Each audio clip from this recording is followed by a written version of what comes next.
Meski tingkat kemiskinan menurun, ketimpangan antara penduduk kaya dan miskin justru meningkat. Teknologi masih ada sekolah di pedalaman Kabupaten Kupang, Nusa Tenggara Timur yang bangunannya tak layak sebagai tempat belajar. Ketimpangan ekonomi yang terus meningkat menjadi permasalahan penting yang memengaruhi pertumbuhan ekonomi nasional. Kini Indonesia menempati peringkat keempat di dunia. Apalagi gelombang pemutusan hubungan kerja atau PHK yang banyak dialami oleh warga kategori miskin dan rentan miskin pada saat pandemi COVID-19.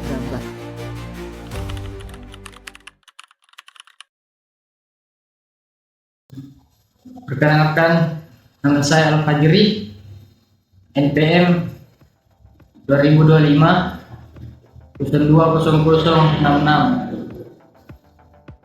Saya akan menjelaskan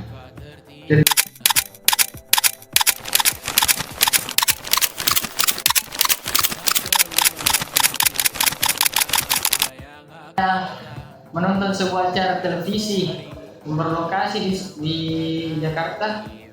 Saya melihat deretan gedung-gedung pencakar langit yang telah membelah langit ibu kota dan pertumbuhan ekonomi yang dilaporkan stabil.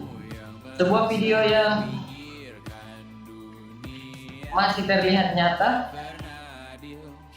tetapi hanya itu yang disorot, yang dimana hanya beberapa meter dari pusat pembelanjaan mewah terdapat ganggang sempit di mana akses air bersih menjadi barang langka.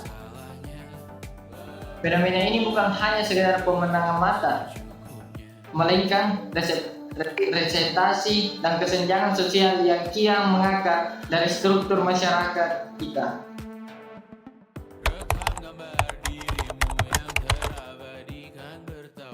Kesenjangan sosial atau ketimpangan antara kelompok masyarakat kaya dan miskin tak menjadi tantangan terbesar bagi pembangunan nasional. Meskipun angka produk domestik bruto atau PDB menunjukkan tren positif, distribusi kekayaan sehingga tidak merata. Menurut data terbaru, sebagian aset kekayaan nasional masih terkonsentrasi pada segmen kecil populasi, sehingga kelas menengah ke bawah berjuang menghadapi inflasi paradoks pertumbuhan ekonomi. Kesenjangan sosial atau ketimpangan antar kelompok kaya dan miskin tak menjadi tantangan terbesar bagi pembangunan nasional. Meskipun angka produk domestik bruto atau PDB menunjukkan tren positif, distribusi kekayaan seringkali tidak merata. Menurut data, sebagian besar aset kekayaan nasional masih terkonsentrasi pada segmen kecil populasi, sehingga kelas menengah ke bawah akan menghadapi inflasi dan biaya hidup yang terus merangkak naik.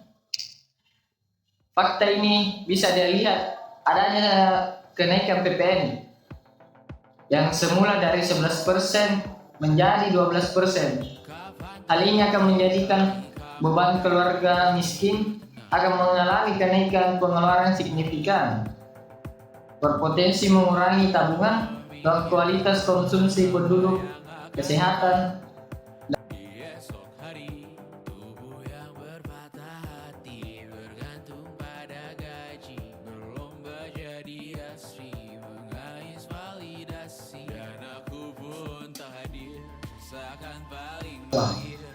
akses ini terhadap pendidikan berkualitas menjadi salah satu faktor yang memperlebar jurang ini.